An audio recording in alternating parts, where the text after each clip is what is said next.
listen to this. If you were racist, right, and you were an employer, and if you wanted to absolutely be racist and exercise that, you would. I think DEI sort of prevents people from seeing the reality. Wait, what? What is this argument, man? No, just stick to, don't come up with your own argument. Just stick to the basic conservative arguments, dog. No, you are entirely too stupid. You are entirely too dumb to come up with your own argument. The time is now, ladies and gentlemen. The time is now. Uncle Sam Cedar. Uncle Samothy went and talked to 20 Trump supporters. Okay?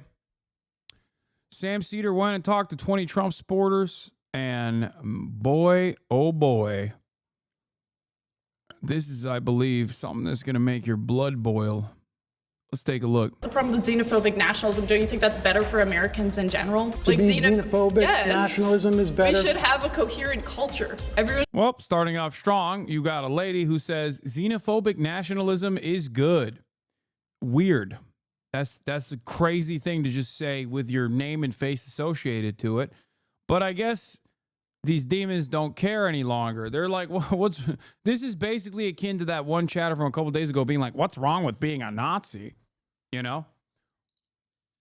Except that person was an anonymous account, probably on their 8th sock account after being banned 7 times prior. This person is just actively saying it with their full chest. Everyone should be a part of the same culture. Did you pre-watch? I thought you said you were avoiding it. No, I saw this clip. I saw the trailer. That's it. I didn't see any other clips. I only saw the trailer. Which, do you get to choose what the culture is? We already have a dominant culture. I mean, look, I got to be honest with you. Is this her? This photo is viscerally disgusting to me. Got angry just from seeing it. Wait, this is the person who said, what's the problem with xenophobic nationalism? Bro, this is so amazing.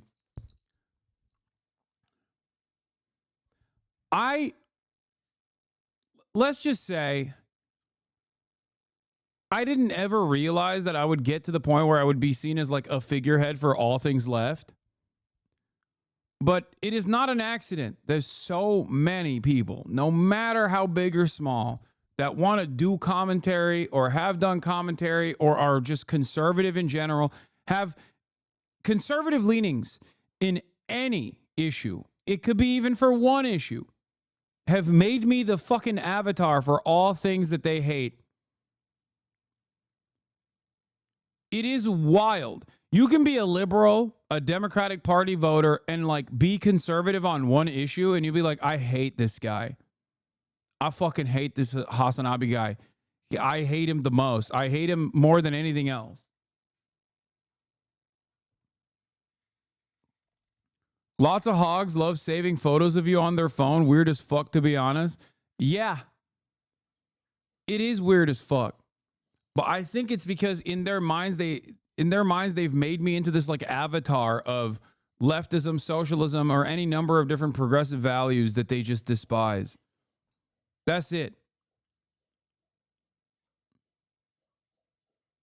This lady is an adult Catholic convert. Oh my God. Someone sent me a video I'm in of Hasan reacting to Canada's mass immigration problems. He blamed the entire housing crisis on landlord greed and denied mass immigration's negative effect on housing. Why is supply and demand such a difficult concept for leftists? Ian Miles Wrong says he is very stupid. She says, like, yes, landlords woke up one day and decided to become more greedy. It has nothing to do with the fact that we let half the population of Punjab in over the past 3 years. Wait, she's Canadian?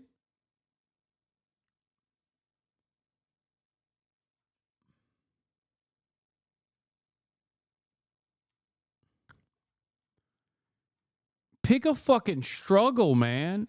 So she's Canadian and she's an adult Catholic convert and she exclusively talks about like racism in America. Oh my God. Amazing.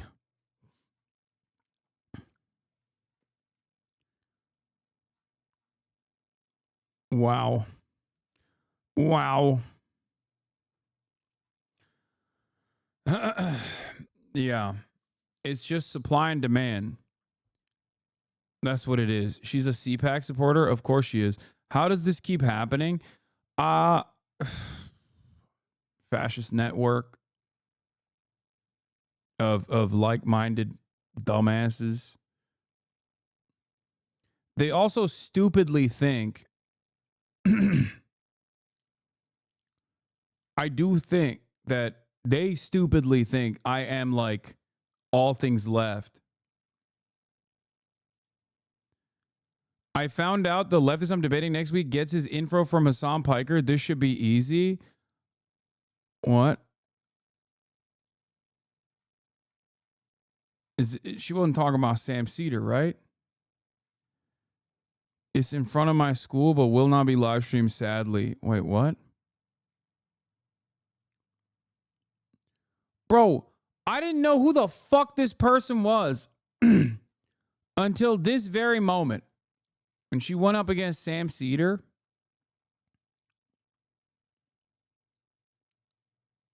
I mean, this is from November, but they filmed this in January, so maybe this was, next week, probably not. Anyway, I didn't know who the fuck this person was. Turns out I'm in their mind, like, quite frequently. They got photos of me. They got screenshots of me in their phone. They're posting about it. It's not healthy, man. It's not healthy. This is not healthy for you. Okay? That's crazy. Oh. Do people think Steve Bannon is some secret Nazi? No, people think Steve Bannon is an open Nazi. All right. Stop scouring this person's like thirsty ass, infatuated tweets about me and other right-wing issues. I'm letting you know this is a long ass fucking video. All right, let's keep going. You and I have a fundamental disagreement. We will never see eye to eye on this. Hi, I'm Sam Cedar, host of the Majority Report, and today I am surrounded by 20 conservatives.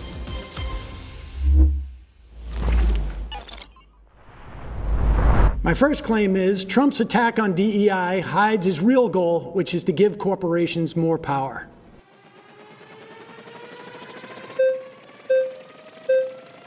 What a great, oh God, he presented that so perfectly. I really want to know, this is a tough way to tackle this argument from the conservative perspective, because that's just the truth. And not only is it the truth, it also is presented in a way that like makes it really hard to argue against. All right. Oops, sorry, Sam. No worries. All right. I think I have a slight issue with...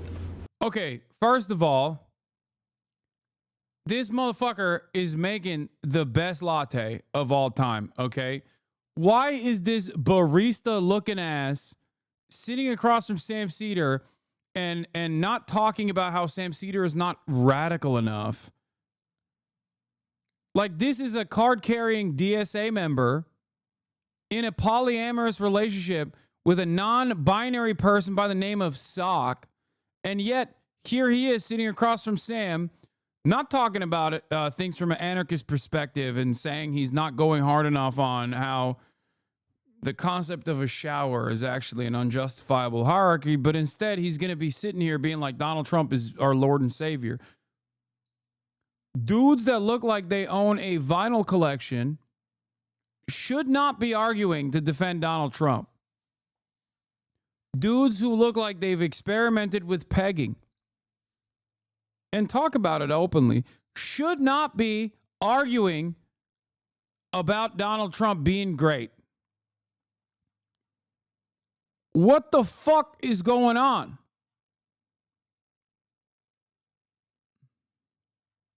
Can you stop commenting on his looks? No one cares. No, these are political markers, or at least they used to be. They used to be. It's not anymore.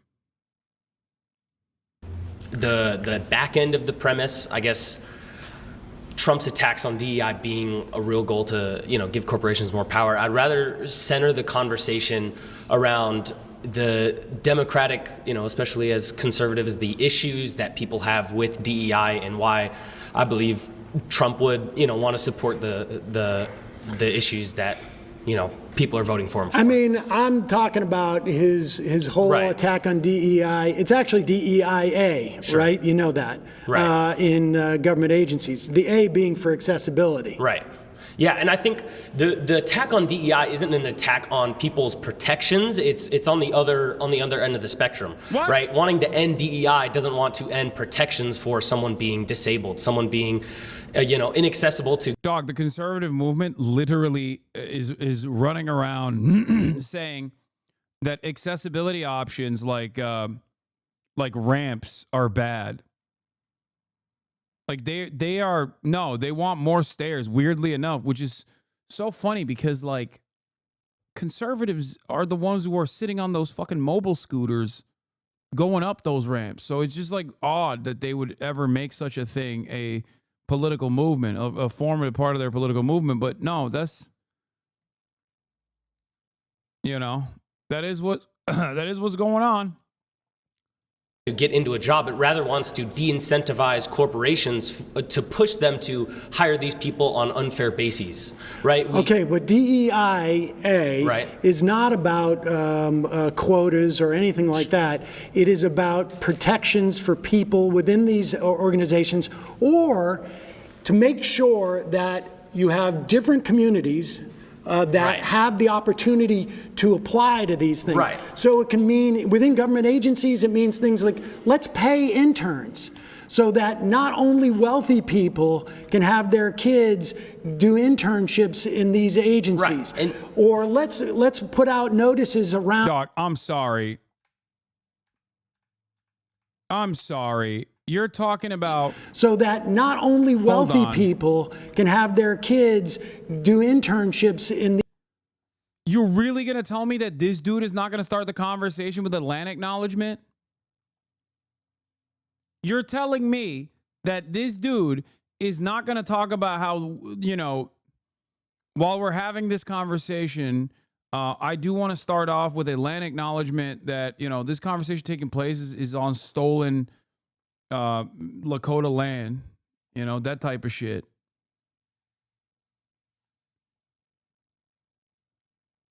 I mean, come on, bro.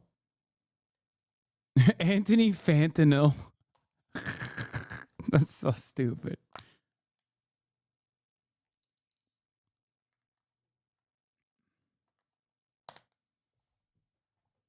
By the way, I'm not the only one who thought this. Conservatives watch this, and this also goes back to the argument that I always point to. Conservatives love responding to shapes and colors and not actually the real meat of the matter. Because Cat Turd and all these other conservatives that watched these videos thought that Sam Cedar was the conservative one and thought that these gay libtard looking commentators were actually the gay libtards. They literally thought that these guys were the liberals. Liberals are so dumb. Which is to give corporations more power. DEI essentially provides tax cuts for the. Cat Turd thought that this person was the liberal, and Sam Cedar, who was clean cut and older and wearing an outfit that they thought was better associated with conservatism, thought that they were the conservatives. Liberals are so dumb. That look you get when you have to debate a brainless, witless, social justice warrior clown whose IQ is mid-50s. He's the progressive, actually. The guy you're calling the clown is a conservative. Whoops. Really? He sounded like the adult in the room. Lol. This is why I was talking about the way that these guys look.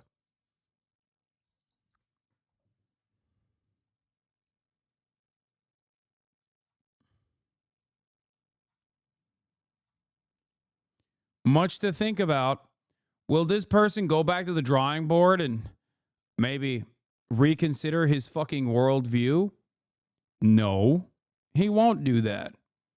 Because they're dumb hogs. Anyway, let's continue. These agencies. Right. Or let's put out notices around different parts of town, metaphorically speaking, so that people know this job exists. Right. This is where it begins, but this isn't the ultimate goal that conservatives have an issue with. Conservatives don't have an issue with trying to spread job applications to poorer communities. Well, so then why gets rescind DEIA requirements in government agencies? Because the problem with DEIA is there may not be like perceived actual number quotas, but that's what it devolves into, and especially with corporations. Do you have the evidence of that? I mean, sure, we can look at corporations that are government agencies that are hiring people on not true, proper bases. We can even look at. Even look at. Would you have DNC's, any evidence that that's happening? Yeah, even the DNC's nomination of Kamala as president this year. There was no reason to nominate Kamala as she wasn't democratically selected. She wasn't. She didn't go through a single primary. None of these things. So you're saying that Kamala was the vice president of the United States after the president drops out 2 months before the convention. You think that's a DEI She wasn't hire? Every presidential nominee is democratically selected to be the nominee for that party. Dude, the greatest counter to this is literally to say, yes, Kamala Harris is a DEI hire by one, pointing to Joe Biden's. Oh my God, they're so bad at debating that now I'm debating for them. Okay. The best part of this argument is to literally say every vice president to a certain degree is a DEI hire. Okay, Joe Biden was a DEI hire to Barack Obama, just like Kamala Harris was a DEI hire to Joe Biden. Okay, you can just say that. That's a much better argument. Sam Cedar would literally agree with you, and you would actually stoop him in this situation because he has made that argument, right? He has made that argument that like Joe Biden is a DEI hire for Barack Obama. You could say that to him, and then you could turn around and say Joe Biden himself said that he was simply looking for a vice president on the virtue of being a black woman. That's all that he basically ruined that argument by assuming it as a positive. Like you could literally turn around and be like, Joe Biden said he was looking for a black woman. He wasn't looking for competence, more so that he said he was looking for just someone who fits that role. Okay? It's a great counter. Yeah, Lyndon Johnson, Southern DEI hire for JFK. Yup. Do you realize there were not even primaries prior to 1972 in the Democratic Party? This isn't before 1972. Well, I understand, but what did you think you were going to run primaries in those 2 months? Well, sure. I mean, Joe Biden should have dropped out even 3 years ago, as far as I'm concerned. Well, sure, but even before, when Kamala was running in primaries, she didn't. Okay. She wasn't the next man up. None of this. She wasn't the next person. Well, she was the vice president, right? Of course, but she wasn't in primaries. Detail. But listen, aside from, I would have might have wanted a different candidate as well. But that has nothing to do with Trump rescinding orders that basically say you need to search for a wide range of candidates, not necessarily give any different benefits, but you need to make sure different communities have access to the awareness of this job. You need in your office accessibility for people who have physical handicaps. Sure. If you have what the fuck is happening back there? Oh my Lord, what is happening back here? What the yo, conservatives are lost the plot, dude. What the fuck? I didn't even notice. I didn't notice there was a stand user, okay?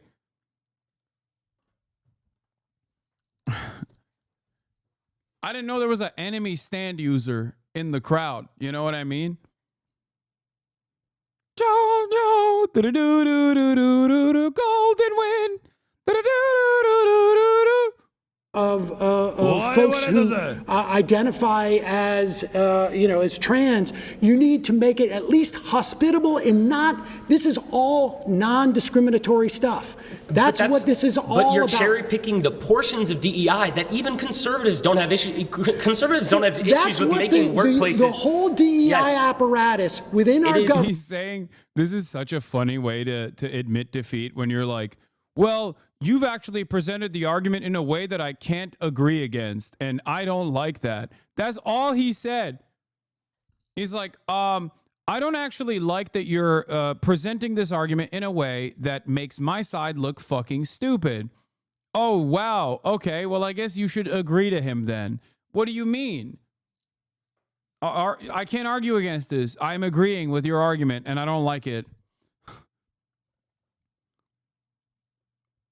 You have no counterpoints, so you just basically have two options here. Concede or just be a dumbass conservative. Of course, dumbass conservative is going to go with the second one. Okay. Was a function of doing exactly what I said, had nothing to do with quotas. It is unfortunate that those things get taken out, and there might. Yeah, this is the age-old conservative position. Okay, they do this about abortion too, where it's like, we think abortion is murder. Okay, all right. Well, abortion protections are overturned by the Constitution after they lied and said that this was a super precedent, whatever, right? And then now they're forced to basically bring back abortion rights to where they existed before the Roe v. Wade protections, or sorry, during the Roe v. Wade protections, because it seems like all of the abortion protections were actually valid. Okay. Women who have miscarriages being targeted falsely and unjustifiably, women who cannot carry a pregnancy to term because of other complications. All this stuff now are points that conservatives have to concede on after spending the past couple of decades being like, abortion is murder no matter what. It's like, all right, so I guess you didn't think abortion was murder, dumbass. You can't turn around in that process and be like, well, conservatives agree with this stuff. Okay, so why did you seek out the banning of abortion then? My position on this, by the way, in the way that these guys look, and I think that a lot of these are like new conservatives in general, is that COVID cooked it. I think COVID cooked a lot of people's brains. I said COVID broke this nation in meaningful ways we're too stupid to understand. Because Toffee says, watching the Sam Cedar versus MAGA Jubilee video, I feel like something major has shifted here. I can't get over it. Why on earth do conservatives look like this now? Dudes who look like this should be doing theater and making iced lattes, not arguing in favor of fascism. To which I responded with, it's COVID. I think that these guys are victims of COVID brain rot. Straight up. Felix replied to me and said, nah, this is how conservatives will look like for quite a long time. He said, I definitely agree that we'll be experiencing the social background radiation from COVID/2020 at large for years to come. But we've had conservatives who look like this / their respective generations' versions of this for longer than we've had passenger jets or integrated circuits. And I respect Felix's position. So he is also a hog whisperer. I do think that there's a lot of granola ass liberals, though, that I think there's nothing dumber than being like, dude, conservatism is counterculture. It's like every 4 years they cycle this out and they test the field. And then like the broader majority of Christian conservatives that vote for the Republican Party reliably are like, no, shut the fuck up. That's not like, what are you talking about? No. Kaya. I don't want to hire you. You have face tattoos. Get the fuck out of my store. Yeah. There's nothing that says punk rock like funding the police more. The conservatives who look like that are just libertarians who call themselves classical liberals. Face tats are not woke. I mean, why camera is so zoomed in? It's because this is the other camera that I have. Because my primary camera is busted right now. It just like has this incredibly blown out image. Look. This is what my primary camera looks like. I guess it's not so bad right now because the lighting changed. But it just makes me look real pale. But you can see Kaya at least. Also, I like being up close and personal. It's great. It's like I'm talking directly to you. I'm in your living room. Anyway, let's get back to the Jubilee video. not have been specific What numerical else was he trying quotas. to take out with It's trying to take out people getting jobs that don't deserve those jobs. People getting pushed into positions they have no qualification. There is no evidence of what you just said happening in these government agencies. That's not true at all. I mean, we're not allowed to sit here and have notes and numbers to pull up for you. You can't, Give me one example. You can't ask me to pull up numbers when I'm not able to sit here and look on a computer for you, but these are Wait, what? I can't pull up numbers? Then why do you have a firmly held conviction on this issue? Excuse me, if you can't give at least one example, then why the fuck are you even entertaining this? You knew that there was going to be a debate, but that even outside of the fact that you knew that there was going to be a debate and you probably should have prepared for it, this is the thing that frustrates me to no end about how conservatives operate, where they'll just have these like incredibly firmly held convictions, this worldview, right? Where you're like, no, DEI equals die. You don't understand. And it's like, but you don't have a single fucking example that you can bring up. Why do you have this conviction? You can't even point to a goddamn example. At least Charlie Kirk can be like, affirmative action is bad because a black woman took my job at West Point or whatever. You know what I mean? Took my slot at West Point. He's lying, but at least he's lying alongside his worldview. You know? The fact that you can't even come out with like a single lie is shameful. What a shameful way to debate. Holy shit. Problems that conservatives. Sorry, you've been voted out. Please return to your Thanks, seat. Sam. Thanks, man.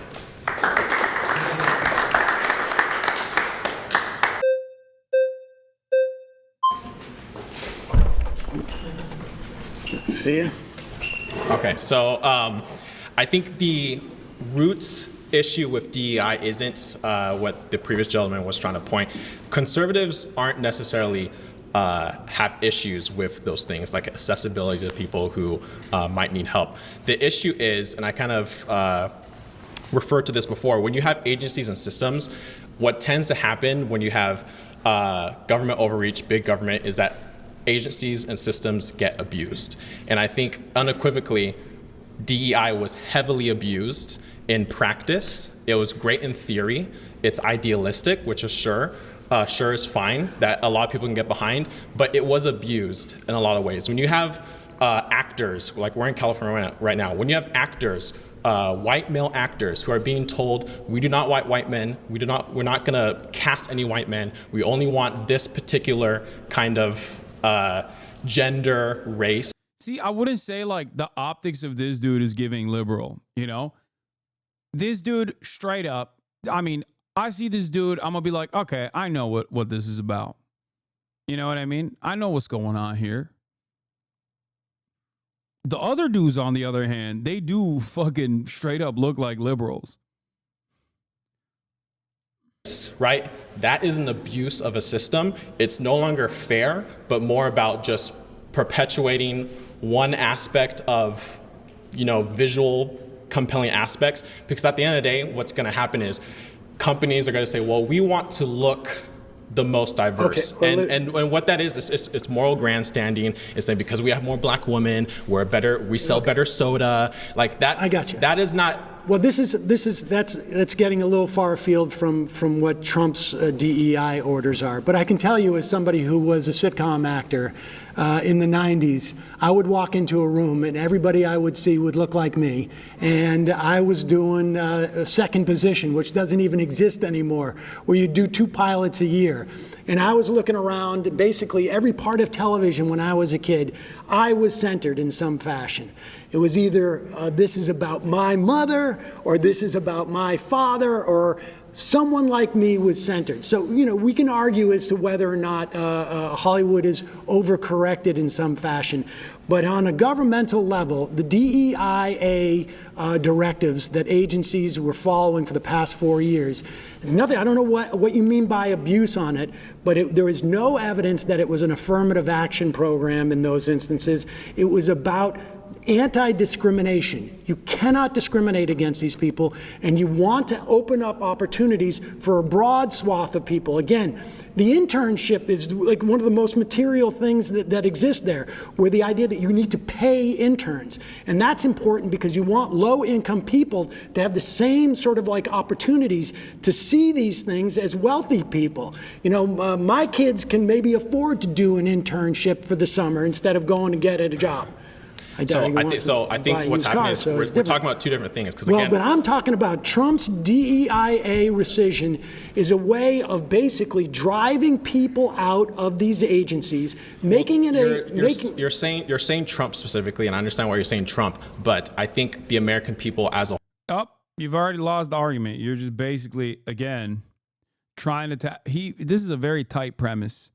Okay, this is a very tight statement. So it's very difficult to counter it. But the premise is like Trump's attacks on DEI hides his real goal, which is to give corporations more power. It's because it's true. Not only is it true, but it's very well worded.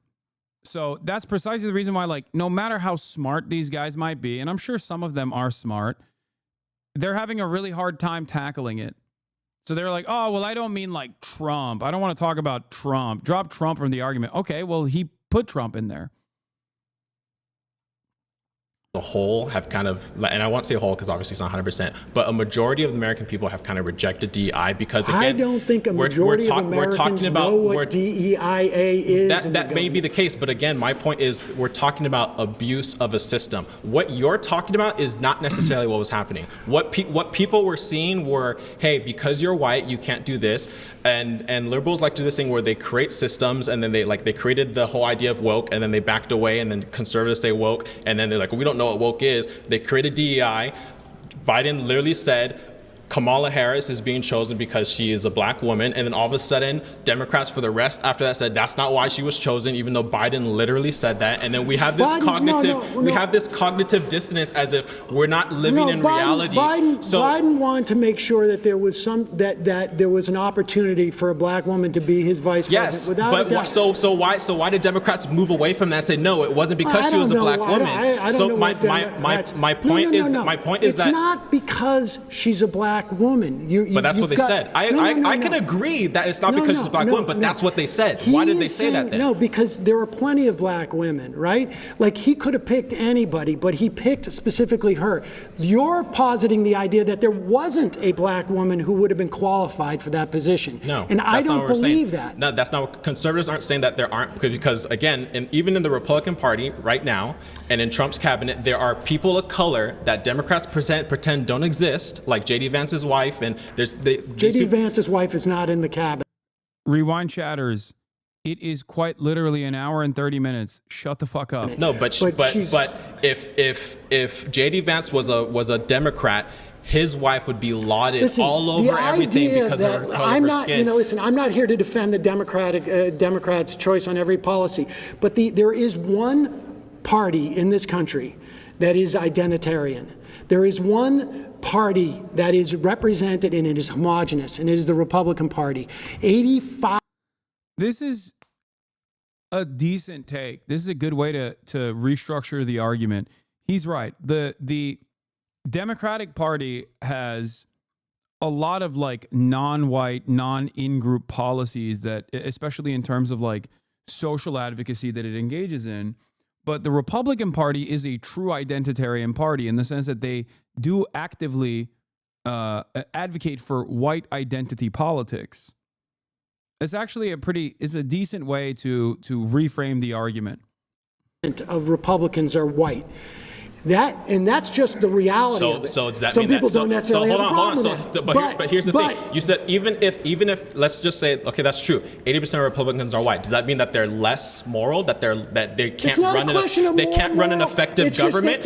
What does race have to do? What does race have to do? Hold on. What does Donald Trump didn't have to say my vice president's going to be a white male? No. Because they all knew it was going to be. No, this is the premise of DEI. What does race have to do with running an effective of government. What does race have to do? If let's say DEI on the micro level. I will tell you right now. DEI on the micro level at McDonald's. I'll tell you. Am I going to get better nuggets? I'll ask you a question. If the cashier is black or white, what does that have to do with anything? I'll tell you what it is. First of all, DEIA means that if you come into this agency or corporation, you're not going to be discriminated against because you don't look like everybody else, or you don't have the same physical abilities as everybody else, or you may require handles on the bathroom or whatever it is.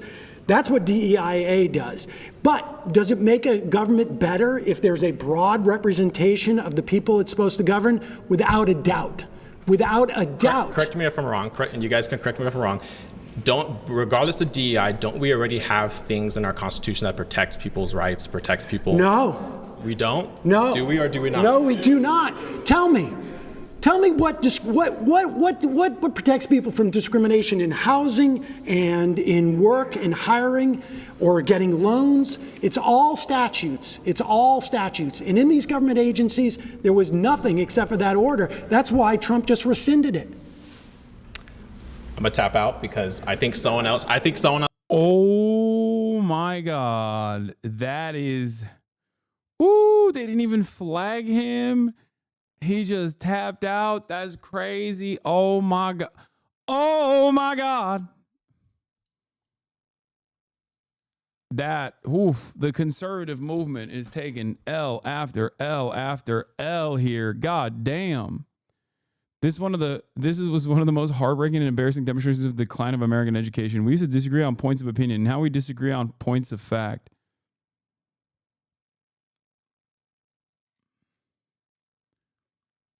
Else has a better, can defend that point specifically better than me. All right, please return to your seat.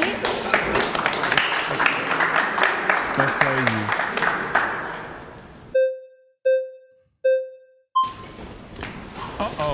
Uh-oh. He's going to do a lane acknowledgement. Hi. It's Tony. Hi. How are you? Good. How you doing? Okay.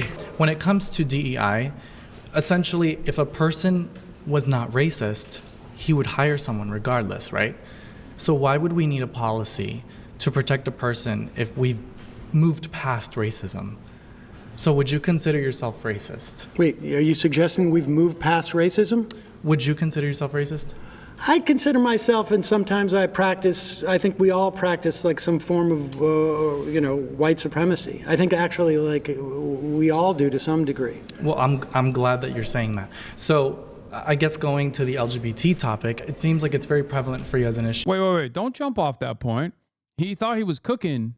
There. He's like, oh, well, actually, we have no need for DEI or affirmative action or any sort of protections against marginalized identities because we've moved past racism. And you're actually racist if you don't hire people. But also, at the same time, it should be left up to the individual. If they don't want to hire black people, that's okay. Well,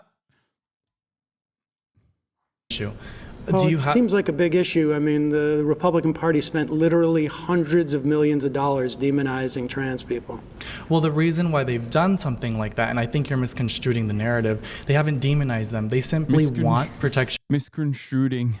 Back for their own children, because children are being stripped away from Who's their parents. own children? Wait, children are being stripped away from their parents? Yes, due to AB 954, they've now included gender identity as a premise to remove and strip parental rights for children who maybe they are rejecting their gender ideology. So, but you'd be okay with parents who agree with their children's doctors to provide gender-affirming care? I do not agree with that. Do you?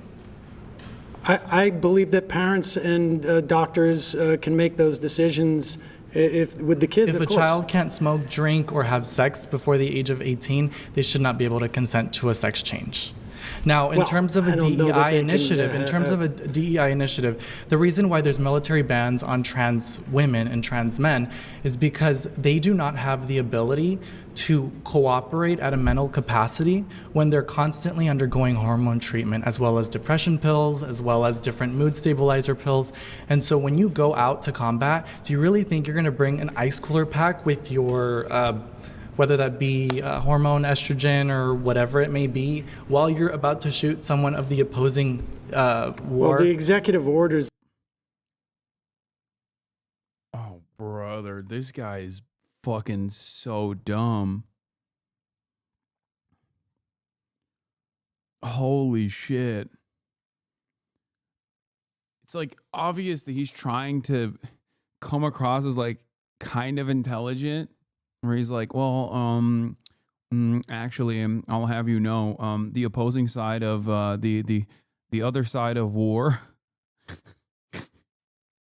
Yeah. I wish I was this dumb so I could finally be happy. Yeah, he's having the best time. You know what I mean? He probably thinks he's cooking right now. That is kind of like a superpower. When you're that fucking stupid, that is a little bit like a superpower where nothing someone says to you will ever impact you because you're too stupid.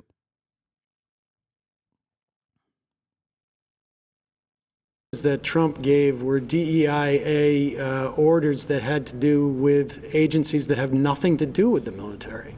Yes, they do.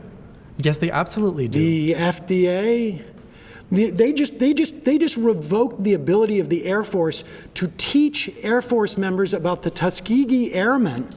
Well, what are we talking about here? Okay, well, honestly, like they're rewriting history. Well, that's your perspective, right? He's like, well, Sam, I'll have you know, I don't know what you're talking about. What is a Tuska? What did you say? Tuska what now? Maybe that experiment was woke and gay, and I'm glad that they actually deleted it. Listen to this. If you were racist, right, and you were an employer, and if you wanted to absolutely be racist and exercise that, you would. I think DEI sort of prevents people from seeing the reality. Wait, what? What is this argument, man? No, just stick to, don't come up with your own argument. Just stick to the basic conservative arguments, dog. No, you are entirely too stupid. You are entirely too dumb to come up with your own arguments. Also, someone is in here talking to me about Tuskegee Airmen. Yeah, I know, dude. I was making a fucking joke. Okay, I know what the fucking Tuskegee Airmen experiments were. What the fuck is wrong with you? I can't even joke about shit in this chat. People will be like, "Oh, well, actually, I'll have you know if you didn't know."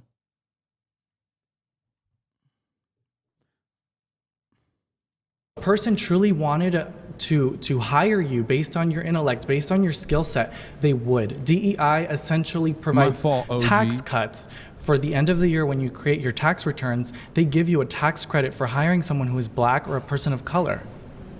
I don't know if you knew that. In these agencies? In agencies and private in government businesses. Agencies, they don't get tax cuts for hiring people and of the color. Other thing I wanted this is to protect people from discrimination. The other thing I want to kind of state here is that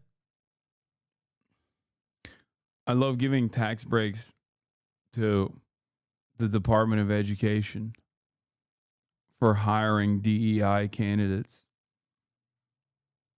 Yeah.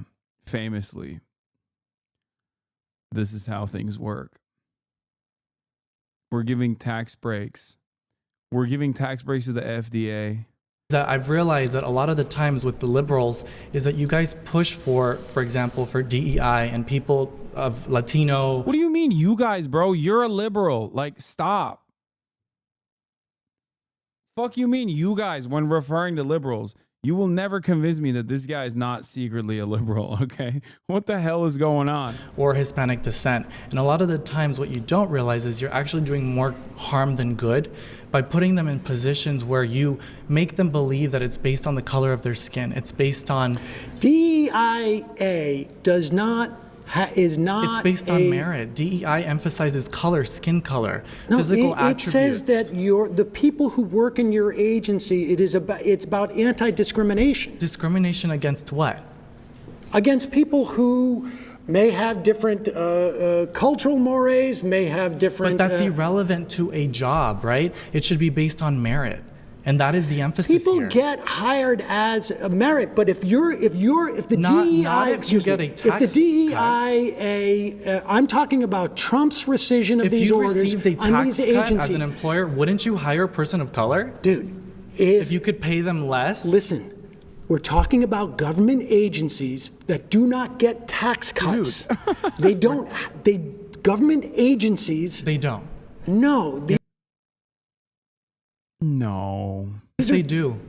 They absolutely do. I'm talking about Every parts private. Dog. No. Why is he so fucking smug, dude? This is what I mean. It's like, he's like, they do actually. And public sector gets tax cuts when you hire a person of color. Government agencies don't pay taxes. Government agencies operate are funded by the government. That is not true. That is not true. And you know what? I think That is not. Government agencies are funded by taxes. They don't get tax breaks. To which he responded with, "That's not true." What is truth then? Look at Sam's face. At this moment, he was like, okay, dude, this is so much worse than fucking having like libertarian callers call in, because god damn, dude. Literacy rates have dropped. How do you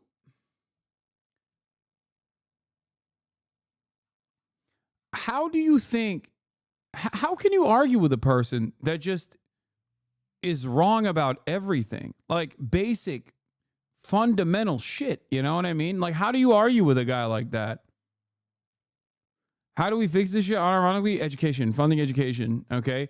I would say re-education, but honestly, there is no re-education here because there has been no education prior. So just education. Open the schools. Abolish homeschooling.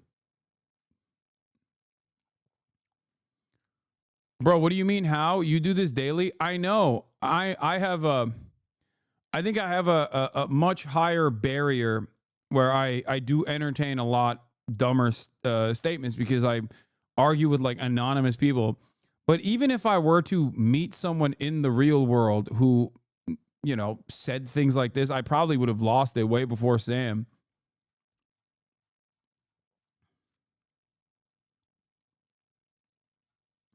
The whole juxtapose of this entire conversation. What month is this?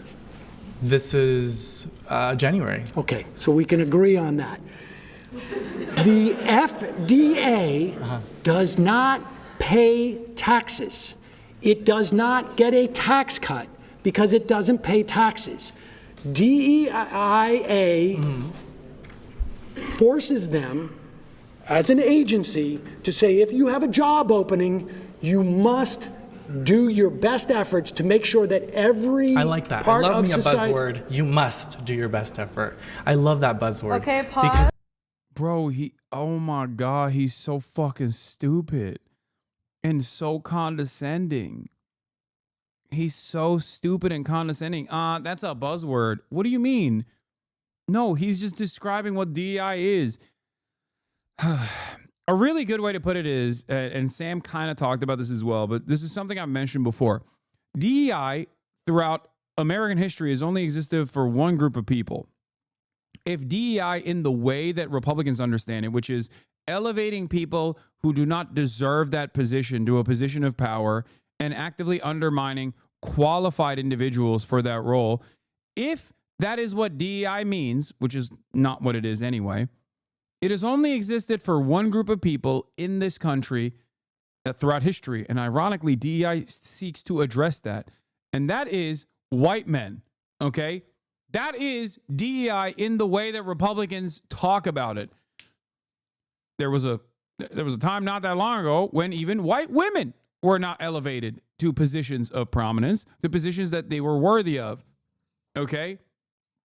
There is, for a very long time in this country, obviously, black men and non-white men as well were not elevated into positions of power.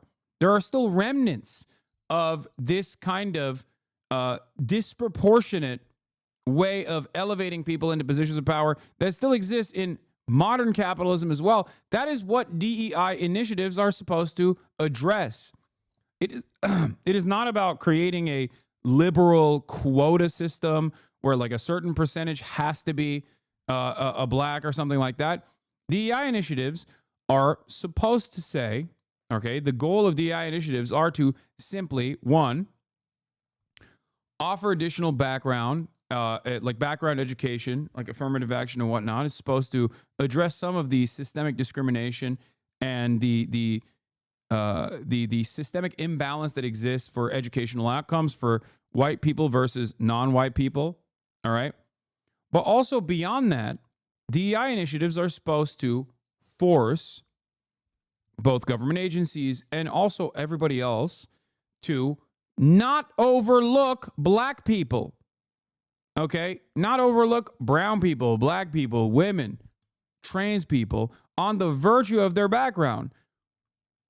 And considering that there has throughout American history been a DEI initiative for white men, it's an understandable means of addressing the existing remnants of said discriminatory hiring practices. That's it. And it's not just black, brown people either, it's veterans as well. Disabled people as well. Anyway, let's continue. You feel like you have to, you're pressured to. Yes. You shouldn't be pressured to hire someone based on skin color. No, not to hire someone on skin color, but put up notice about that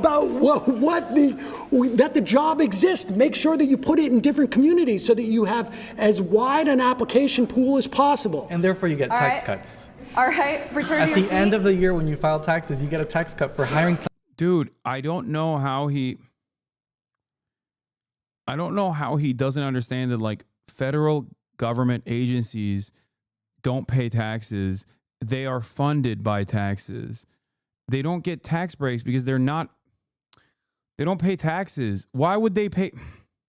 How? This is like, I feel like a fourth grader understands that, right? I mean, am I crazy? Like, don't Americans have like civics class or some shit? I don't know. I didn't go to school here, but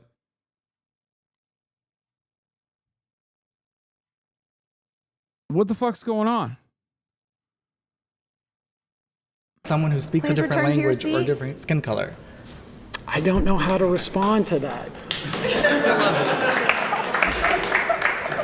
So this entire group of people thought he cooked there? Like, is that they're like laughing because they're like, haha, yeah, you're right. He got you because as a matter of fact, the FDA does get tax breaks. Like, is that what they're thinking?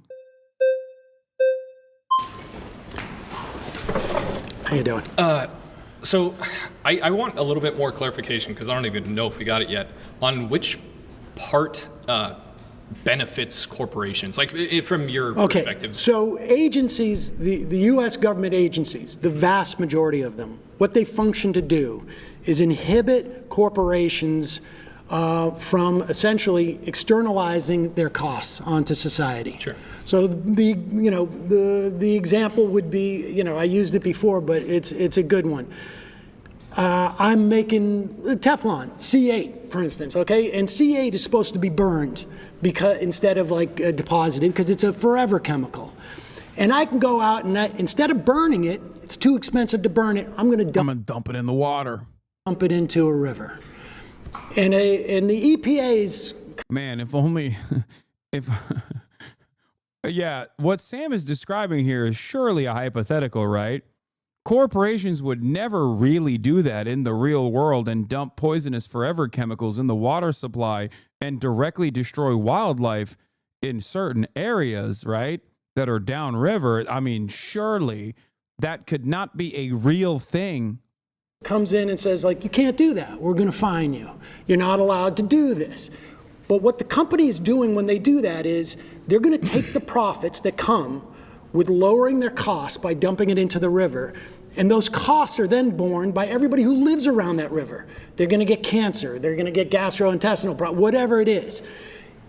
And society bears the cost of that. Can you connect the dots for me, though? Because it sounds like we're talking about something completely different. And so the DEIA stuff is just the beginning of demoralizing these agencies and trying to wreck them from the inside. It's all part of like Russell Vought's thing, the OMB, the whole Schedule F, where they get rid of civil servants and they demoralize people. And the American government works at the behest of corporations in perpetuity with some limitations. The federal regulatory agencies try to do their very best. There's still obviously a lot of stuff that happens that undermine the regulatory agencies, like the revolving door between agency versus public sector jobs versus private sector jobs. And having said all of that, Sam is correct. In both principle and in theory, the regulatory agency's entire job is to ensure that private corporations do not actually create harm for broader society, right? That is their job. Their job is to make sure the society does not bear the brunt of the cost of doing business. Be careful, bro. Chevron is a Twitch sponsor. Yeah, okay. I don't give a shit. Suck my dick, Chevron. So Sam's argument is that the Trump administration, working directly with the private sector, is actively trying to undermine the regulatory agencies that have already been crippled in perpetuity, but like basically killed them dead, so that there is no administrative state, there are no regulatory agencies whatsoever, so that corporations can dump toxic pollutants without fear of any repercussion or the marginal fines, penalties that they might actually pay. Right? That's it. Don't want them to be able to function. So then would you agree, if this is about demoralizing, I mean, over 75 million people voted for Trump, right? He won the popular vote. Do you not think that in part, you even said yourself that Americans don't really know what DEIA is, according to your definition of it? I love this argument. Well, 75 million Americans are fucking stupid. So what do you have to say to that? I don't know. That they're stupid and they voted against their best interest. This is common. This is a thing that happens all the time. Well, the government's definition of it. Okay, well, I would argue that the average American is demoralized by what they've seen, the way that the government goes about their DEI policies and the military and other organizations, not just the military. Please return to your seat. Okay. Hey, before we go any further, of the news straight from mistake. My next claim is, unless you're a billionaire, a religious fundamentalist, or a xenophobic nationalist, voting for Trump was a mistake. Oh, there's another great fucking bars from Samuel here, okay? Bars. Presented it perfectly.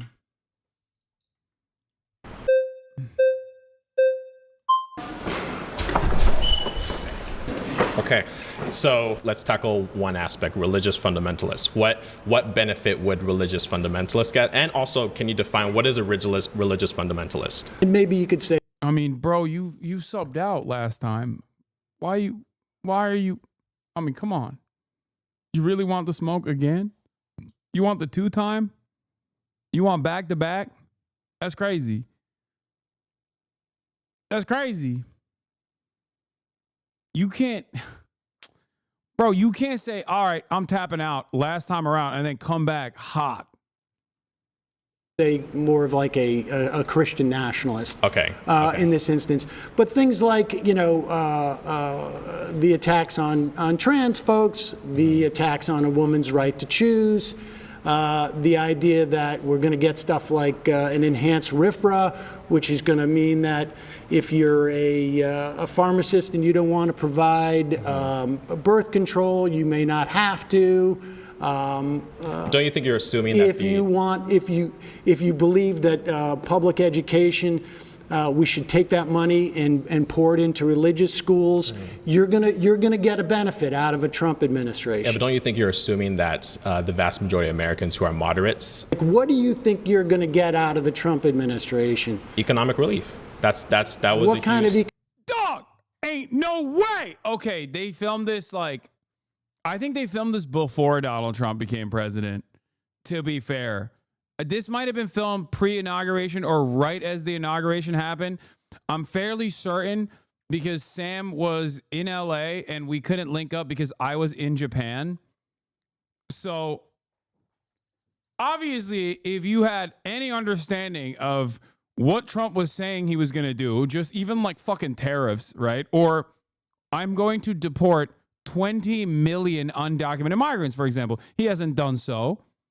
But the claim that he was going to do so, you could have recognized that there was going to be a devastating impact on the American economy if you had more than 3 fucking brain cells to rub together. Okay? Having said that, it's hilarious that the video came out not in January, but on March 9th. And we know that you haven't gotten the economic relief.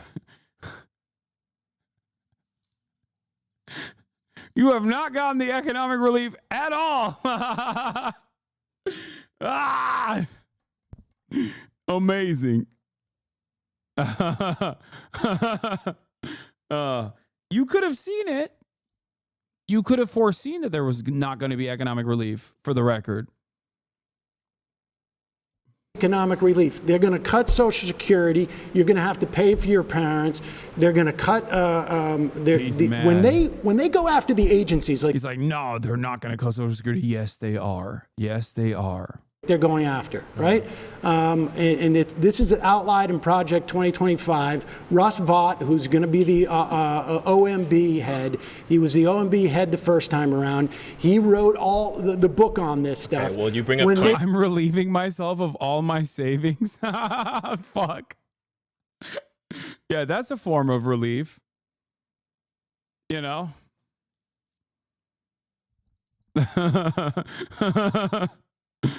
When you cut agencies and go after them, and you fire all the inspector generals so that they're not being able to make sure that the agencies are working, who do you think profits from that? It's corporations. They're going to go after agencies that make sure your food is not full of botulism, that your air is not full of mercury, that your water is not full of C8. This is what they're going to do. Agencies exist to curb corporations from externalizing their costs and privatizing their profits. So it may be cheaper for a company to dump their chemicals into a river than it is for them to dispose of it in a safe way. And so they get the profits from that, but the costs are borne by society. They're borne by society in the form of, like, people get cancer. They're borne by society in terms of, like, we've got to do the cleanup. That's what agencies do. Pause. You've been voted out by the majority. Please return to your seat. That's good. He was doing too much listening.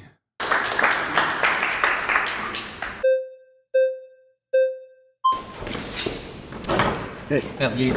It's nice to meet you. Nice to meet you. Okay. Okay, here's the problem.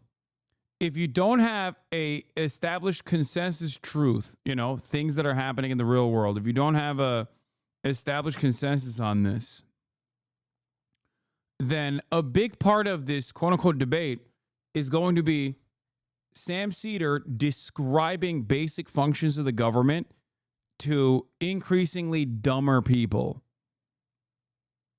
Okay? And in terms that, like, a juvenile can understand, because, like, clearly the people across from him are operating with, like, a 14-year-old's understanding of the world.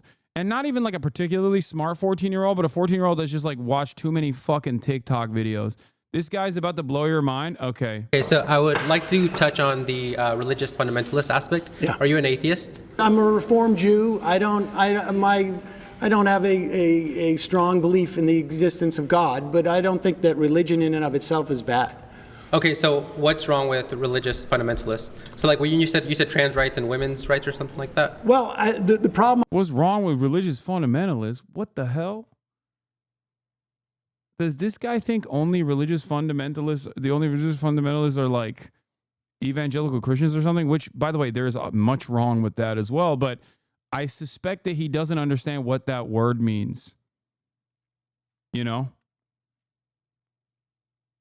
Like, I have with religious fundamentalists, and really more, I guess it's really theocrats, is that they want to impose their morality that comes from their religion on the. Sam should have just been like, bro, what do you think about ISIS? Do you like ISIS? And he's going to say, no, obviously not. I'd be like, okay, so you don't like religious fundamentalists. And then if he says, oh, but I like evangelical Christians, you'd be like, okay, well, they're religious fundamentalists. The only thing holding back the religious fundamentalist movement from doing ISIS-style shit is, you know, the established material conditions in the United States of America that stop them because they all die of heart disease before they can go and do ISIS-style shit. Okay, I'm joking on that front, but like, I'm not joking when I say if conditions were ripe for revolution or barbarism in the United States of America, if the United States of America resembled like a crippled, failed state that was invaded by a much larger superpower that completely destroyed it, then yes, our religious fundamentalists would be doing ISIS shit as well. Right now, they just go and protest outside of Planned Parenthood and then go get $5 jalapeno poppers and call it a fucking day.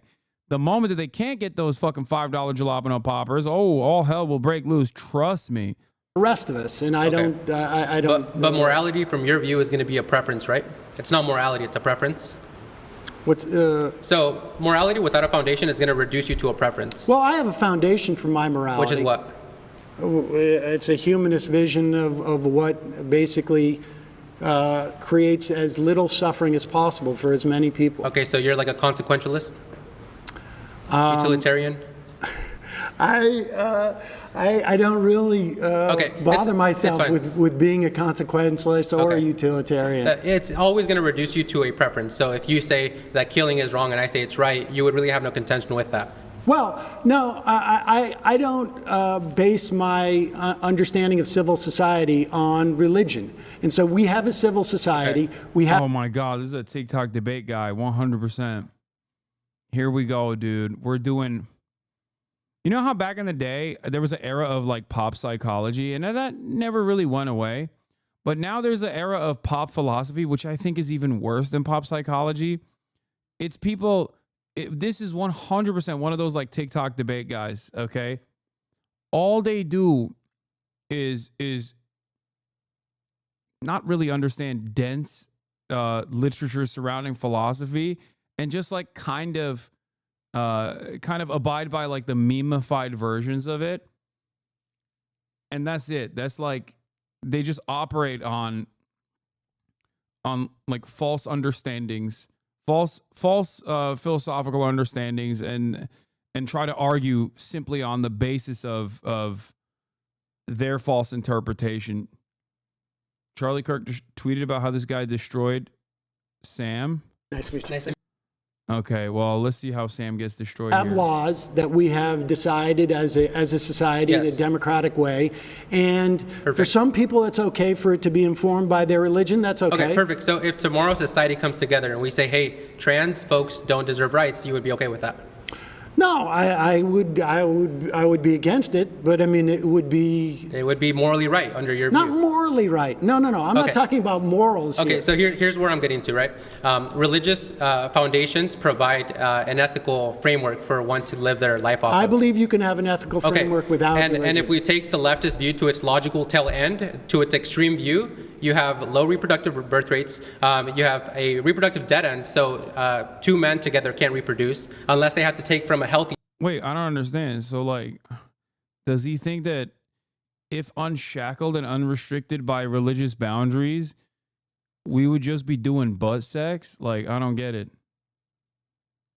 Like, taken to its logical conclusion, there is no logic behind assuming that devoid of religion, we would literally just only fucking have gay sex.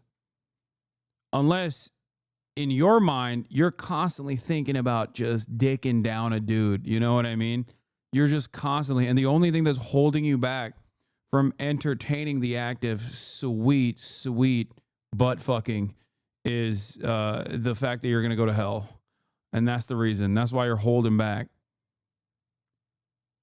You know? what a strange way to address the importance of religion in civilized society, to be like, without religion, everyone would be gay. Nah, I think that's just a self-report, big dog, you know? Like, I don't think Sam is particularly religious. Sam is a straight man, you know? The straight couple, religion provides this foundation where you do prioritize the nuclear family. So do you have a problem with gay people being married? It's not that I have a problem. I just don't see a justification for why they ought to be gay outside of it just feels good. Can you give me another justification for it? Well, I think maybe that's the way they were born. Okay, what about pedophiles? Are they born that way? They may be, yeah. Okay, so... Okay, why are debate lords so bad at debating is a question that always comes to mind. Pedophilia, regardless of the way that you're born, cannot be compared to homosexuality. The reason why you can't compare pedophilia to homosexuality is because if a pedophile acts on their urges, okay, they create harm. If a homosexual man, such as this guy maybe, acts on his urges to consensually have sex with another consenting homosexual adult, for example, you're not harming anyone at all. As a matter of fact, harm would only be caused if you are forced to repress your homosexual tendencies and desires, as is evidenced by the fact that you are making a horrible argument comparing pedophilia to homosexuality. I don't understand why people spend hours and hours and hours on fucking TikTok debating back and forth, and they're still so unimaginably bad at fucking arguing. How is this possible? I hate to debate. I'm not particularly great at debating. Something that I voluntarily reveal about myself all the time. And yet, seemingly, for a lot of these guys, I feel like I cooked them, you know? It's just, it doesn't make any fucking sense.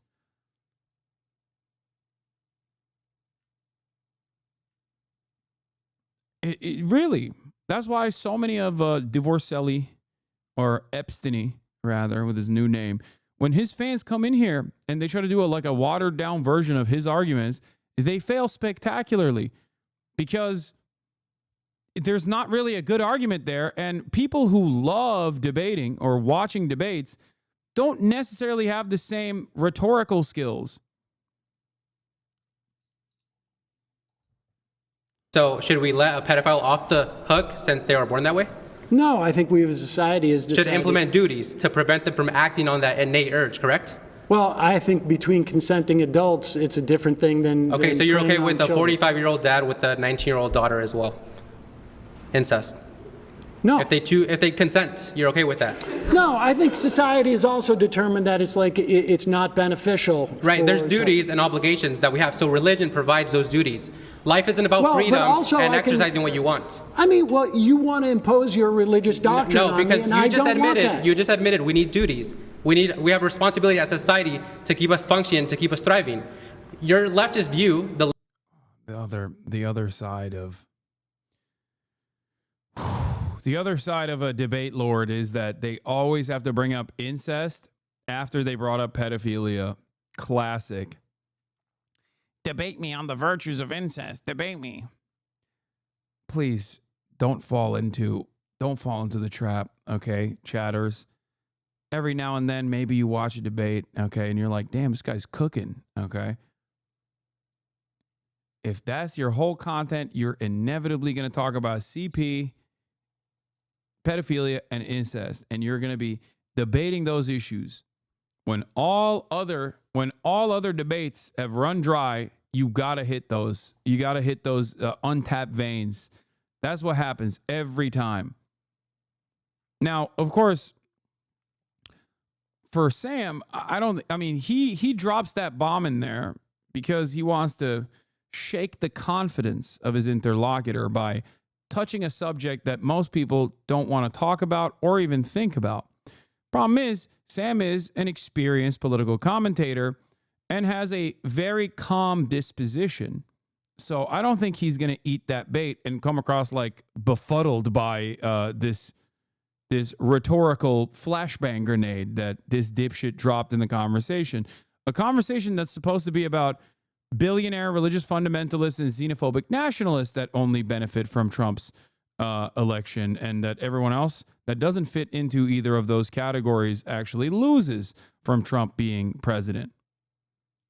The liberal view doesn't provide anything besides it just makes me feel good. Religion does. So what's your argument?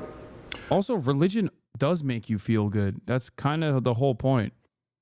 You abide by a certain set of standards that you dogmatically associate with like the appropriate moral code. Many of it is like misunderstood and misinterpreted, but that's besides the point.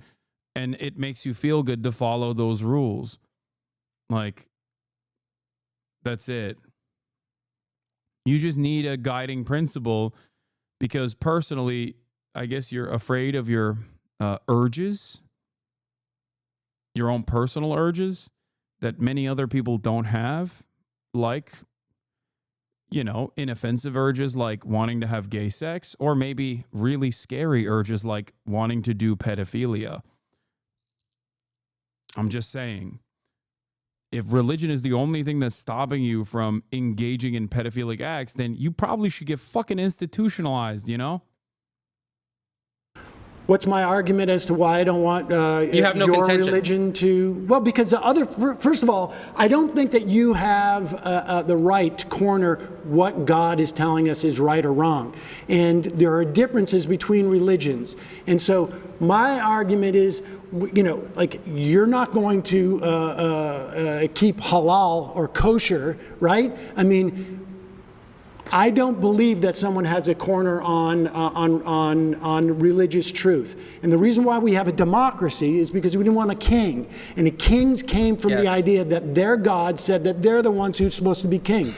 And so we can disagree on this. I don't want to live in a country that is ruled by religious fundamentalism. And if I do, you have no issue with that. And no. And this is why I say, under Trump, yes, you have won.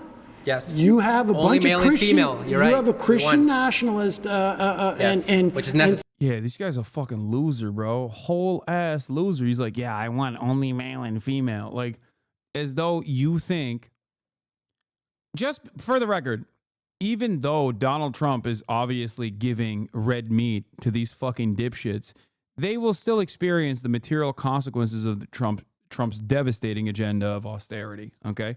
Just make no mistake. He just thinks right now in the interim that they're winning, okay? That's it. That's it. Oh, yeah, only two genders, men and women, male and female. We won. It's like, no, bitch, your egg prices are still high as fuck, okay? Look at the stock market, dipshit. You are not BlackRock, okay? You are not a fucking CEO overseeing dumping toxic pollutants in the fucking natural water supply, okay? You're not going to see the benefits. You're only going to see the fucking harms. Oh, but yeah, you'll just go male and female, two genders, all the way into your demise, okay? You'll feel like things are good because Trump gave you that red meat because you're a dumb fuck. So I concede the point that under Trump, your Christian nationalism has gained an advantage under this. Sorry, we're going to have more kids. We're going to have less abortions. We're going to have... Sorry, we're going to have more kids, less abortions. Oh, my God. Yeah, it's sick, man. Hey, good luck paying for your fucking childcare, by the way, dumbass. First of all, you are not having more kids. Who is fucking this man? Please. Ain't no way Big Dog is getting laid, all right? That's number one.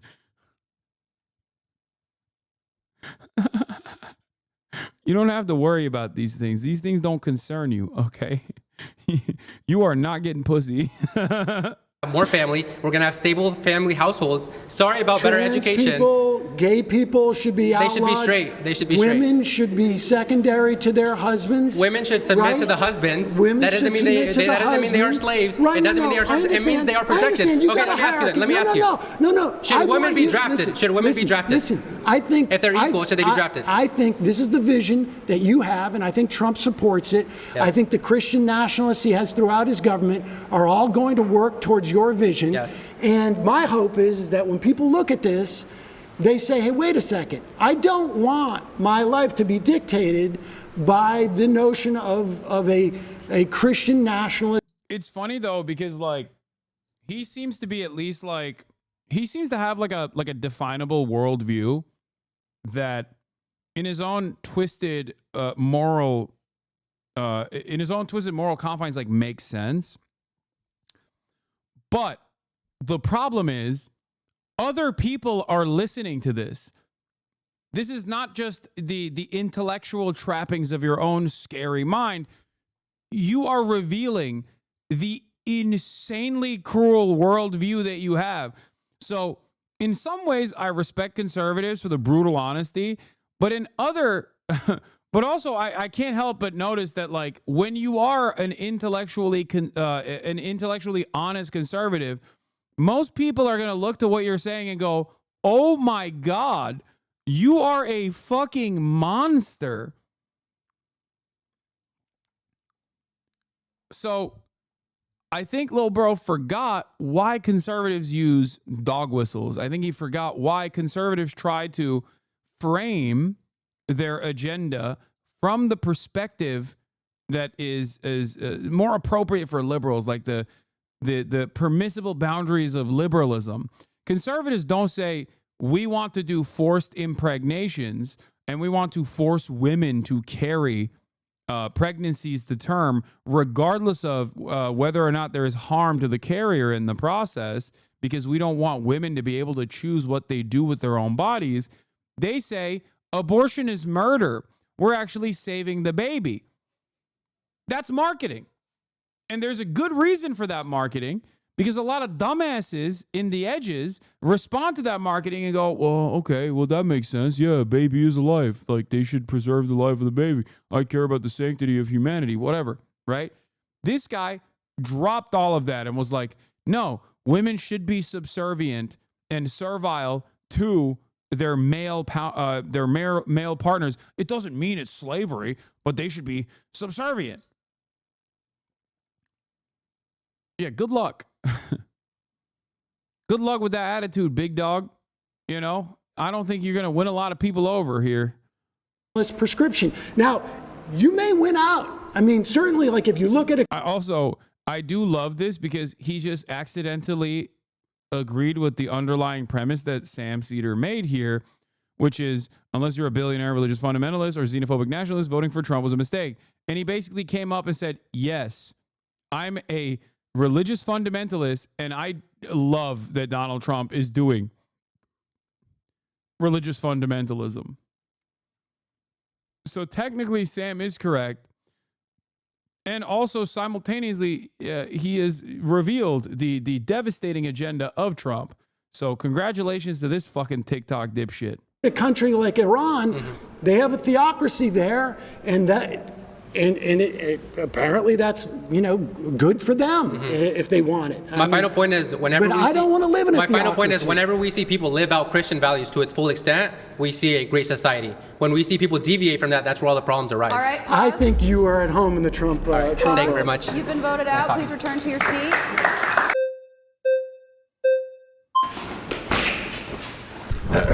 Oh, he's back.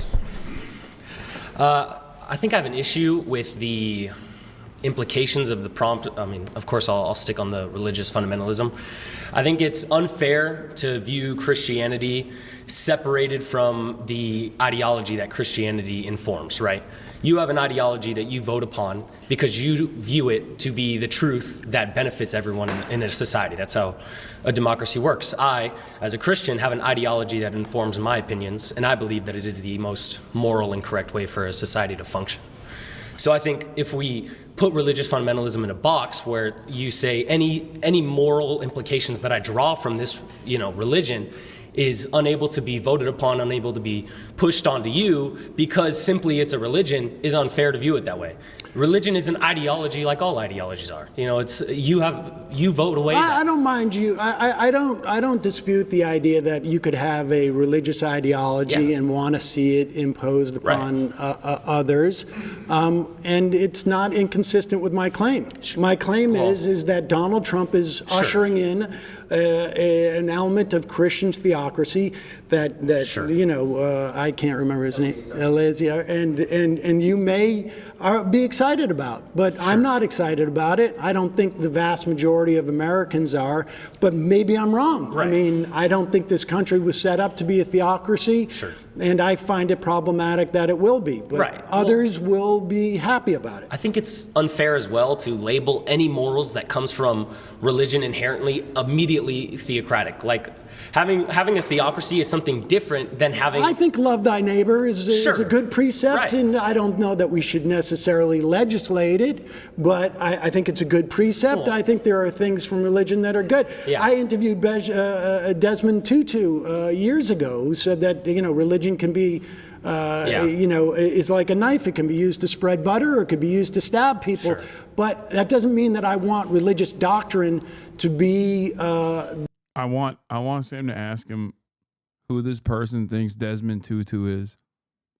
The same as the law of the land. We have a democracy, Sure. and it was founded on trying to get out Right. from some type of like religious oppression, Yeah. which means one religion shouldn't dominate in this country. That's my sense. Yeah, and I see that, but I think I have an issue with where you would perceive religious doctrine is derived from, right? A guy doesn't, at least in Christianity, a guy doesn't go in a room and come out and say that he is a secret message from God that everyone now has to follow. Religious doctrine is ruled over, it's reasoned over, the same way any ideology is discovered. I'm not talking about the validity of religious doctrine. Right. I'm talking about religious doctrine supplanting democracy and civil society. And I'm saying that religious doctrine is democratic inherently, and in the way that you. Well, I mean, earlier- look, we can have a debate as to whether or not women should be subservient to Exactly. men. Right. I don't think they should be, Right. and in a democracy, I don't. How do these guys look back at like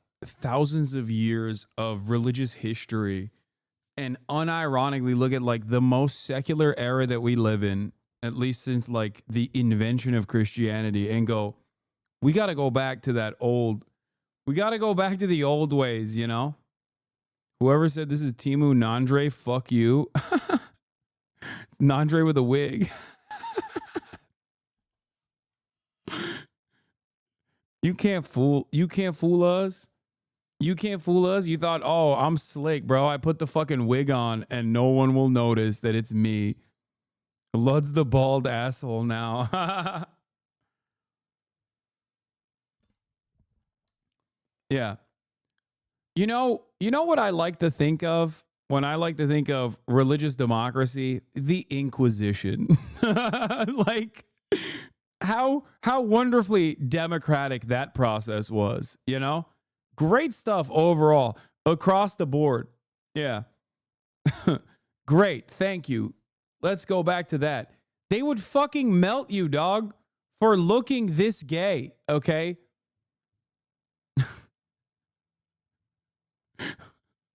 I don't think it's healthy. Right, but when you said earlier with him that someone shouldn't have I don't know the exact word, like a chokehold on what is, religious truth and what isn't religious truth, that's not how religious truth itself works, and that's not how religious truth is brought to the political table to have that work either, right? I don't know. When Pete Hegseth is in famously, religion always is open to interpretation, and that slight deviations never lead to horrifying acts of violence that span across centuries, okay? Famously, religion is super chill about having slight deviations, and it's always open to interpretation. Everybody always agrees to disagree. That's insane, dude. Oh, that's awesome. There's no way this person has not done like theology 101. You know what I mean? Like there's 0% chance he knows anything about history. Oh my God. Bar yelling, we're going to kill all Muslims. Well, that's, yeah. But now he's in charge of the largest military in the history of the world. I think, and he is informed by his Christian nationalism. I think that's a problem. Right. Well, but we can don't disagree on that. Yeah, we don't take. Pause. You've been voted out by the majority. Thank you, Sam. Return to your seat.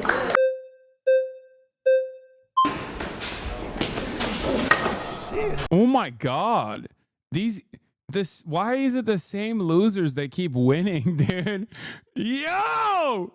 That's crazy. Luther's 99 Thesis were seen by the church as a suggestion box submission famously. Yeah. No, of course. When I think of like religious dogmas and the history of all religions, okay, but especially Christianity, I always think of no repression, no persecution, and only wonderful, bountiful democracy, endless democracy, as a matter of fact. That's what I think of. Because I'm fucking stupid. Because I'm a stupid person. Okay, so Eleazar mentioned his views on gay marriage, and I saw that you believe that essentially conservatives don't believe that gay marriage should be allowed. I want to ask everybody in this room, is there any law or legislation that Donald Trump has passed to... Bro, in a long time scale, let's say a quadrillion years when humanity's gone and it's as if we never existed. What does it matter if someone did X or didn't do Y? What would differentiate a saint from a murderer then? Don't you think there has to be an ultimate arbiter of morality beyond the harm principle for our actions to have ultimate consequence? I just don't think that our actions have ultimate consequence. Like what? You're just operating on the assumption that it does, while simultaneously talking about the meaninglessness of all of our individual actions in general. We live within the limited time frame of the human lifespan. So I say it's up to you to make it as good for other people as possible, and in the process, make it as good for yourself as possible. You know? Like, I just don't believe that there is some ultimate arbiter of morality in general.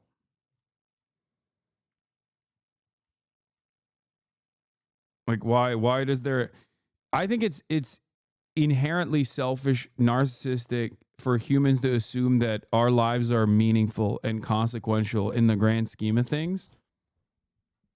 And I just don't agree with that at all. Beyond the confines of the human lifespan, it is utterly meaningless, which you also come to that recognition by expanding on history and just like removing ourselves from the equation and saying, like, for a quadrillion years after mankind has existed and has ceased to exist,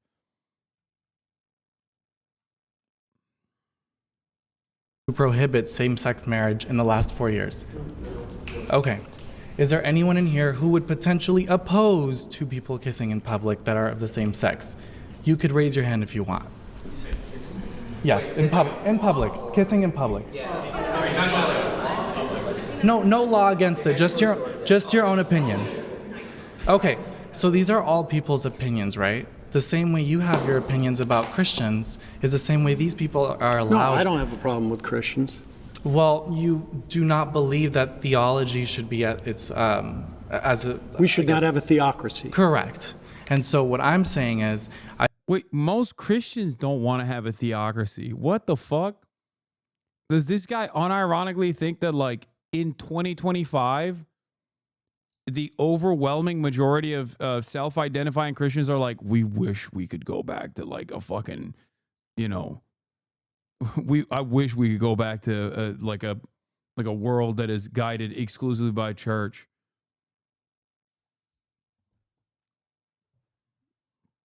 He thinks Sam wants the big gay in charge? I think that Christianity, I'm a Catholic. I think that Christianity... Bro, reassign all his intelligence points to speed. True. ...is, I think, fundamentally very important to instill family values in myself as well as every person who wants to have children. Now, let's talk about... I'm okay with that, too. Let's talk about Order 14,166. That is an executive order that Donald Trump just imposed on identifying what is male and female. So I personally believe, as well as many transsexuals, friends of mine, believe that a woman is a biological female, as well as a man being a biological male. You are assigned what you are at birth. You are not assigned your gender later on. What you choose to express is something that is similar to wearing a garment, similar to what you decide to put on your face. And I don't think there should be laws or legislations dictating people or imposing laws to manipulate children, for example, to castrate their bodies at such a young age. 50% of children. Do you know how many children are treated over the past 5 years? Let's say, I think it was from 2018 to 22, there was a study that just came out from Harvard. Do you know how many children received gender-affirming care, but broken down into puberty blockers and then hormones? Give me the numbers. You tell me. I'm curious. Well, because, I'm curious because you're bringing it up. No, I have the numbers. Okay, tell me. I do, but Tell I'm me. curious if you know. Tell me what the numbers I are. promise to tell you after you tell me what you think it is. I'm not gonna play that game. Because I have a feeling We're not playing you this think it's, game. No, I am. It's not a game. You have, again, and I'm going to repeat myself here, you have a firmly held conviction, okay?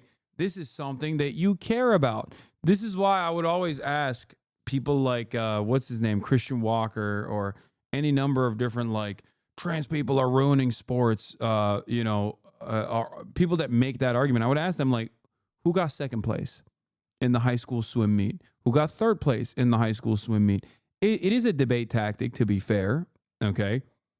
But the reason why I would ask that is because, like, obviously you don't give a shit. This is not something that you truly care about. If you did, like, if you had a genuine interest in, like, women's swim meets or whatever, you would fucking know. You would know the answer to that question. And the same goes for people that make these arguments where they're like, no, you don't understand, like, thousands of, not even thousands, you didn't give a number, but, like, everybody's getting hormone blockers and everyone is having this kind of invasive surgery at a very young age is totally unacceptable.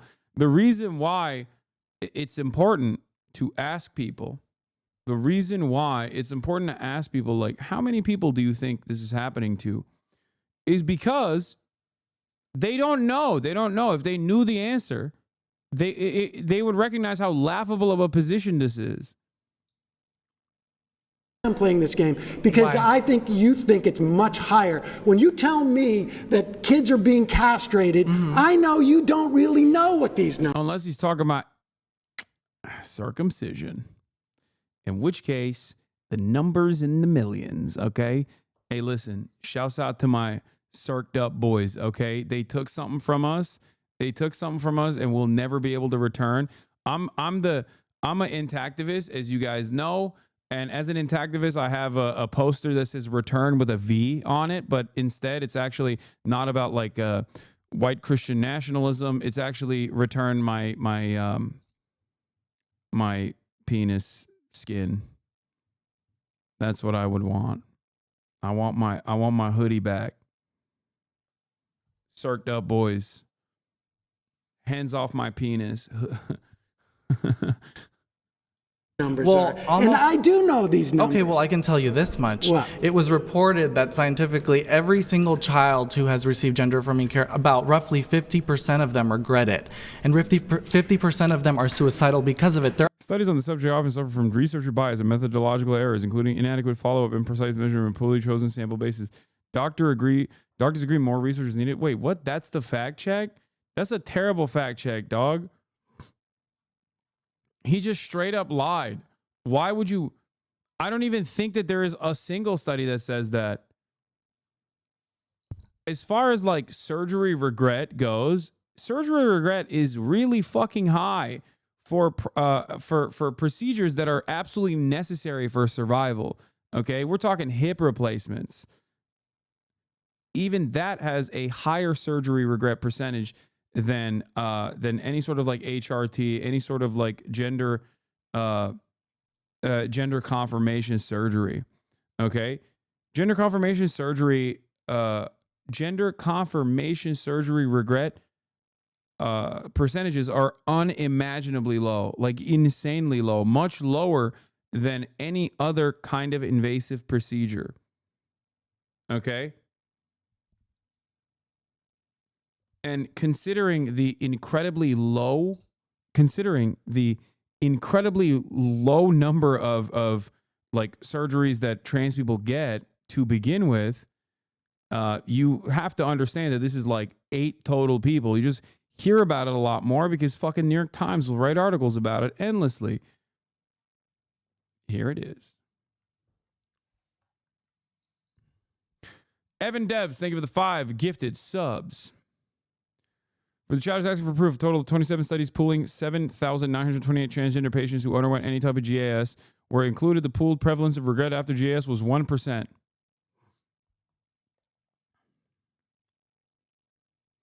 That fact check is wrong. Minors don't have surgeries. Yeah, that's true.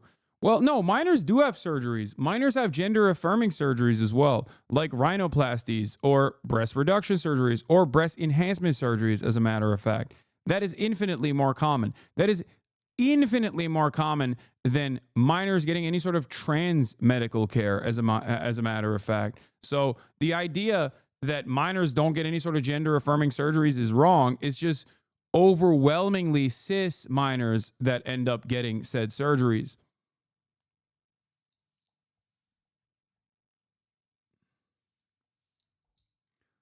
No minors get SRS? None? Oh, you mean, yeah, as far as medical intervention, like a bottom surgery or top surgery for trans minors, it is, I think, either non-existent, depending on what year you're looking at, or incredibly, incredibly low, and done only because it's like a last resort. It is seen as a last resort.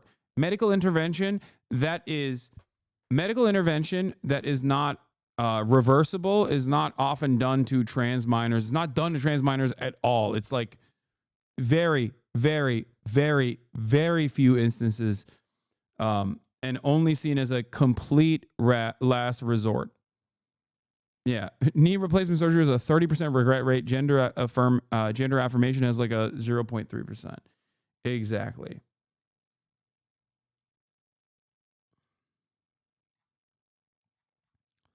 What? No one under the age of 25 should get gender affirming surgery? That's a crazy take, dude. Like, not even once you're legally seen as an adult can you get gender affirming surgery. You can only do it at 25. Like, that's so stupid. Bro, if you're trans, you don't magically become trans at 25. You're just trans, okay? This is what's so crazy about this argument. This is what's so crazy and so stupid about the fucking conversation surrounding trans people. Like, trans people don't materialize after paying taxes for a couple years, okay? They don't just like magically become trans after they worked at fucking McDonald's. They were just trans always, okay? This is what's so annoying about having back and forths about this conversation instead of just like letting the medical community find through research what the best possible ways of going about this is.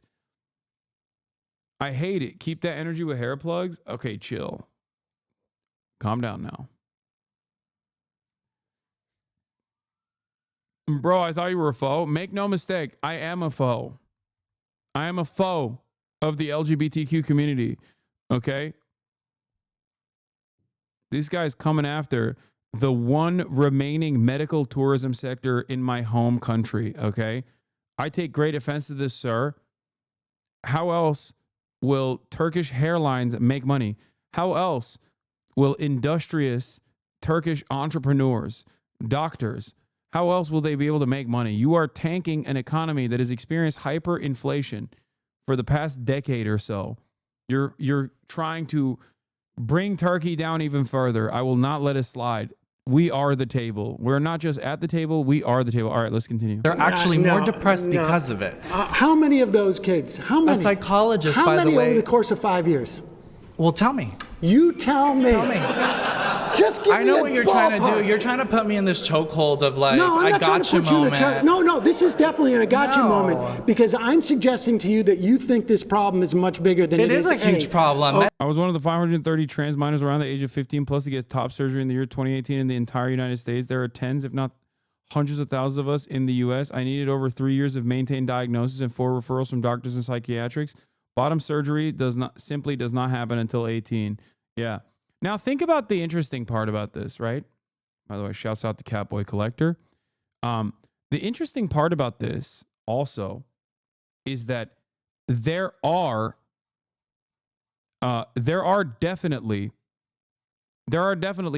more than tens of thousands of people that do get top surgery as minors in the United States of America. Except that is seen as gender affirming surgery that is appropriate. Why? Because it's cis minors that get it. That's the difference. It only becomes an issue. It only becomes a real issue when it's actually trans minors. Okay. That was the point that I was making. It's like an incredibly, incredibly low number.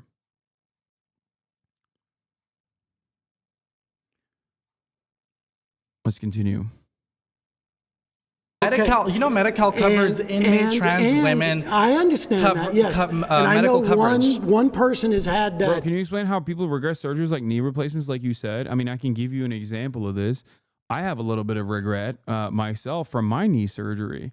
I had a laparoscopic surgery, which was like not super invasive, right? But in the process, like my knee never fully healed. Some people have chronic pain, you know? I don't fully have regret over it because obviously the alternative I understand was far more damaging, which is like having a fucking piece of cartilage just like flowing around in my knee freely, inevitably getting stuck under my kneecap and then causing permanent repair, a permanent state of disrepair, sorry. But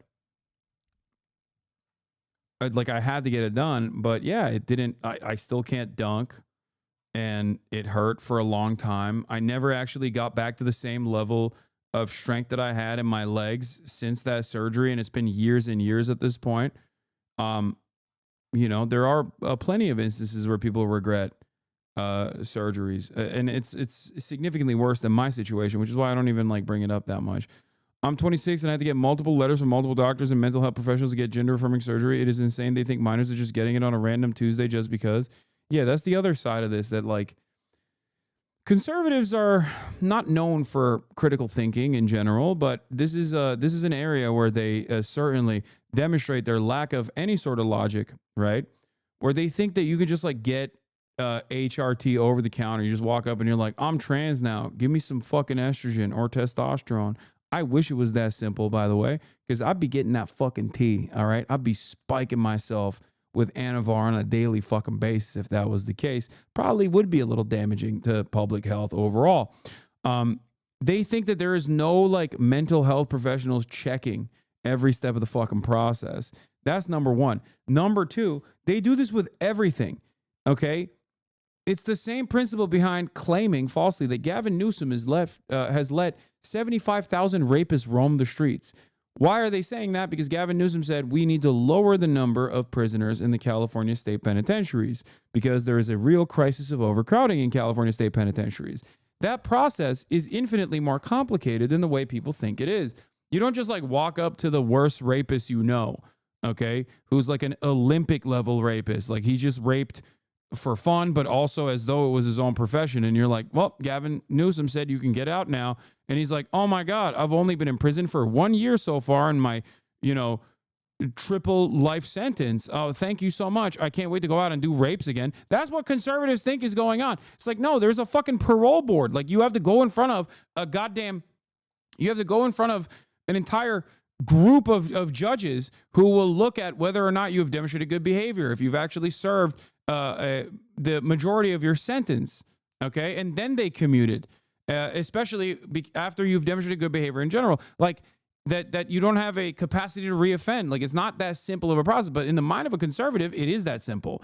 And then because of how stupid we are as a society, we have to entertain the conservative stupidity. Their lack of imagination and their lack of critical thinking skills all of a sudden becomes all of our problems. That surgery. I don't understand how my taxes should go for an inmate prisoner who wants to transition. Well, I think because we got to do health care for prisoners, and you don't consider it real health care. But Gavin hold on, Newsom has imposed $2.6 billion in 2022. It's 900 kids over 5 years. That is a lot of children. Puberty blockers. That is a lot of children. 900 AB kids over 5 years. 547 just passed, including gender identity to allow children to be separated from their parents just due to not affirming their gender identity. But here's the point. Listen, Trump how is he hurting these people? He just rescinded the ability of the Labor Bureau to investigate discrimination in workplace. Are you for trans people being discriminated in workplace? They're never being discriminated? Are you for trans people being discriminated? They're just not being discriminated. Oh, okay. My bad. Okay. That's cool. Well, I guess we should wrap this up, you know? No, they're not being discriminated. Oh, well. It's just like you operate with the level of thinking of a child. Like you have a child's brain. What the fuck do you mean they're not being discriminated? What an insane thing to say to begin with, but also what is happening? Like you're like, no, it's not happening. Okay, I guess we should move on to a different point then. I'm very passionate about that question, and can I answer it? Mm-hmm. Okay, so he's passionate, so he knows better. I believe that affirmative action should be... It's not affirmative action. Oh, then what is it? It's anti-discrimination. It's not saying that you have to hire trans people. It's saying you can't fire someone when you find out they're trans. Okay, well, hold on a minute. So when you hire someone, or when you interview someone, for example, you are supposed to interview them based on their knowledge and their work ethic, not based on sex. I'm not saying affirmative not based action. On their sexual Are orientation. you allowed to fire them if you find out they're trans? If you need to, then you should. If you need to, then you should. So we have a disagreement. Right, I don't believe people should be discriminated against. Pause. And that's not. Wait, what do you mean? If you need to, you should. Like you have a competent employee. You like the employee. The employee is doing decent output. You find out that the employee is actually trans. You fire them because they're trans. What do you mean? If you need to, you should. Some needs are not valid, and in the past were considered illegal. And the reason for why this was a restriction enforced by the federal government was because people were doing it. Okay? And you're also in the process of arguing that they should be able to do it. What is happening? Not discrimination. It's based on your knowledge, not what you sleep with, not who you sleep with. Just saying. They're clapping for that? Oh my God. I didn't think that every single person that comes up was going to be like, actually, the 3 things that you mentioned are awesome, and that's why I voted for Donald Trump, and you're totally right about your premise. Xenophobic what's the problem with xenophobic nationalism? Don't you think that's better for Americans in general? Stop! Like